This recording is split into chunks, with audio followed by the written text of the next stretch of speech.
Hello students, welcome to my YouTube channel. Today we will discuss the flow control method. Flow control क्या होता है? इसके अंदर हम नेटवर्क फ्लो डायग्राम के बारे में पढ़ते हैं कि कैसे हमारी अगर हमारे पास सोर्स टू डेस्टिनेशन कोई सिंक्स हैं और उनके बीच में कोई फ्लो दिखाना तो वो फ्लो कैसे होता है वो हम इसके बारे में पढ़ते हैं।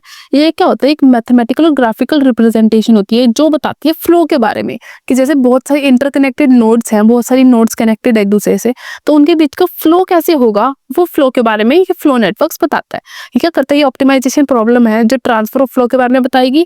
ये क्या होती है? डायरेक्टेड ग्राफ होती है जिसके अंदर हमें डायरेक्शन स्पेसिफाइड होती है और वेट्स से रखे होते हैं और वेट्स को यहाँ पे हम स्पेसिफाइड करते हैं विद कैपेसिटी, मतलब हर एक एज की अपनी एक कैपेसिटी होती है होल्ड करने की और रिसीव करने की फ्लो को। इसको हम रिप्रेजेंट करते हैं बाय GVE से। V represent vertex and E represent nodes. ये डायरेक्टेड ग्राफ होती है और जो हमेशा U और V होगा वो हमेशा E में एस्टैब्लिश होगा। E का सबसेट होगा। E का सबसेट मतलब इसकी जो कैपेसिटी होगी हमेशा पॉजिटिव होगी, कभी भी नेगेटिव कैपेसिटी नहीं आ सकती। नेगेटिव कैपेसिटी नहीं आ सकती इसका मतलब हमेशा ग्रेटर देन और इक्वल टू 0 होगा। 0 हो सकता है बट नेगेटिव कभी नहीं होगा, हमेशा पॉजिटिव होगा। जो दो वर्टेक्स होंगे ना, दो वर्टेक्स में एक सोर्स होगा और एक सिंक होगा। जो सोर्स होगा ना वो प्रोड्यूस करेगा मटेरियल, मतलब ये एक्ट करेगा एज अ सोर्स जो प्रोड्यूस करता है, और सिंक क्या होता है? वो एक्ट करेगा एज अ डेस्टिनेशन। डेस्टिनेशन का मतलब क्या होता है? जो कोई भी चीज को कंज्यूम करता है, कंज्यूम कंटेंट करता है, और यहाँ पे जो फ्लो होता है वो एंड हो जाता है। तो इसको हम रिप्रेजेंट करते हैं T से, हमारे सोर्स को हम रिप्रेजेंट करते हैं S से। ये क्या करता है? इसकी अगर हम डेफिनेशन की बात करें तो लेट GVE है और इसका फ्लो कैपेसिटी हमारे पास सीधे रखा है, तो जो सोर्स और सिंक होंगे ना उनको हम S और T से रिप्रेजेंट कर देंगे। जो फ्लो होगा ना सोर्स और सिंक, मतलब एक ग्राफ के बीच में, इसका जो रियल वैल्यू फंक्शन होगा वो ये होगा, मतलब FV into V tends to R, मतलब इसका रियल वैल्यू फंक्शन हो जाएगा। तो इसकी जो प्रॉपर्टीज होंगी, इसके अंदर हम दो प्रॉपर्टीज के बारे में बात करते हैं। First is capacity constraint and second is flow conservation. Capacity constraint और फ्लो कंजर्वेशन, इसकी दो प्रॉपर्टीज आते हैं हमारे फ्लो नेटवर्क के अंदर। फ्लो कंजर्वेशन क्या होता है? ये ऐसी प्रॉपर्टीज होती है जो बताती है, अब हमें पता है, हमें law of conservation of mass पता है कि जितनी एनर्जी इन हुई है उतनी आउट होगी। तो मतलब टोटल फ्लो जो इन हुआ है वही टोटल फ्लो आउट होना चाहिए, मतलब flow in is equal to flow out. तो मतलब जो हमारा U होगा वो बिलोंग करेगा V से, मतलब सोर्स और सिंक को हम इंक्लूड नहीं करेंगे बट जो वो हमेशा V से इंक्लूड करना चाहिए। तो इसका जो फॉर्मूला हो जाएगा वो ये हो जाएगा, मतलब summation of U belongs to V function of VU is equal to summation of V belongs to, अगर U मतलब उसका उल्टा हो जाता है तो flow in is equal to flow out. Second होता है कैपेसिटी कंस्ट्रेंट। कैपेसिटी कंस्ट्रेंट क्या होती है? हमारे U और V कोई वर्टिसेस है तो हमेशा वो ग्रेटर देन इक्वल टू 0 होना चाहिए बट लेस होना चाहिए उसकी कैपेसिटी से, मतलब ये इक्वल भी हो सकता है, मतलब 0 से तो ज्यादा होना चाहिए, मतलब हमेशा पॉजिटिव होना चाहिए बट हमेशा लेस या इक्वल होना चाहिए उसकी कैपेसिटी से।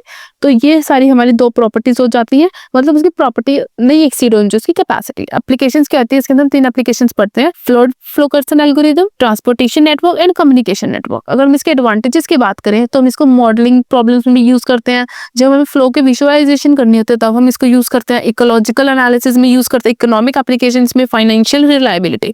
लेकिन इसके डिसएडवांटेजेस क्या होती है? नॉन लीनियर होता है, उसके अंदर बहुत ज्यादा इन्फॉर्मेशन की हमें रिक्वायरमेंट होती है, कॉम्प्लेक्स फंक्शंस होते हैं और ऑफ ग्रिड प्रॉब्लम, मतलब out of the concept problems इसके अंदर आ सकती है। अब इसके अंदर एक कॉन्सेप्ट आता है which is anti parallel edges. Anti parallel edges क्या होती है? अगर V1 V2 बिलोंग कर रहा है E से तो उसका उल्टा, मतलब V2 V1 भी बिलोंग करना चाहिए E से, तो इसको हम बोलते हैं एंटी पैरेलल एजेस।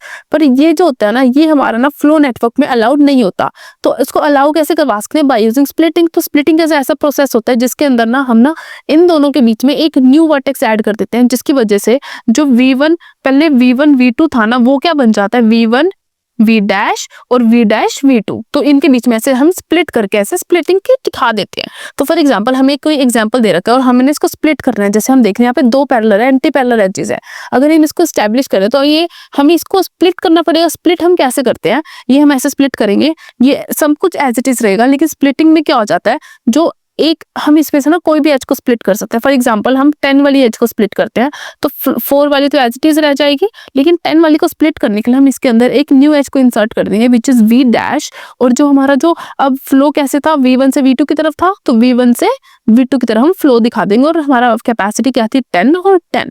तो इसकी ऐसे कैपेसिटी हो जाती है। तो ये जो सारा प्रोसेस होता है ना, हम इसको यूज कर देते हैं बाय स्प्लिटिंग। तो इसको हम बोलते हैं स्प्लिटिंग मेथड, कि कैसे हम इस फ्लो नेटवर्क के अंदर अगर एज से ज्यादा एज जिसमें एंटी पैरेलल कम्युनिकेशन आ रहा है तो हम इसको कैसे एस्टैब्लिश कर देते हैं। तो this is all about this flow control part. Keep learning. Thank you for watching.